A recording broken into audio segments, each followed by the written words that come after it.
Apokalipsy toko fa 5:10. Tranga be voninahitra any an-danitra.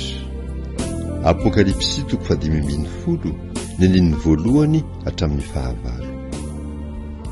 Ary hitako fa indro nisy famantarana iray koa tany an-danitra, sady lehibe no mahagaga, dia anjely 7 izay nanana ny loza 7 farany, satria ireny no enti mahatanteraka ny fahatezeran'Andriamanitra.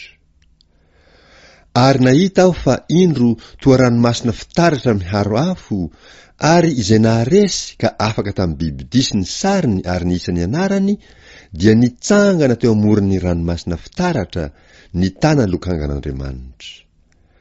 Ary mihira ny fihiran'ny Mosesy mpanompon'Andriamanitra sy ny fihiran'ny zanak'ondry izy, manao hoe: lehibe sy mahatalanjona ny asanao, Tompo ô Andriamanitra tsy toha.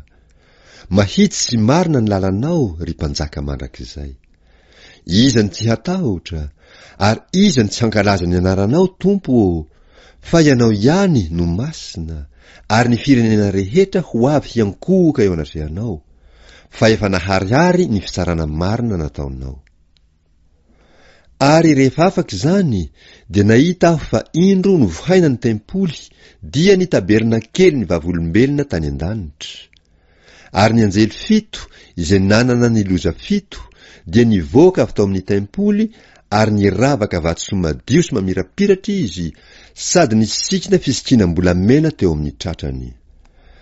Ary ny anankiray tamin'ny zava-manan'aina 4 nanome ny anjely 7 lovia volamena 7, feno ny fahatezeran'Andriamanitra izay velona mandrakizay. Ary ny tempoly dia feno setroka avy tamin'ny voninahitr'Andriamanitra sy ny heriny, ka tsy nisy nahazo niditra tao amin'ny tempoly mandra-pahatanteraky ny loza 7 nentin'ny anjely 7.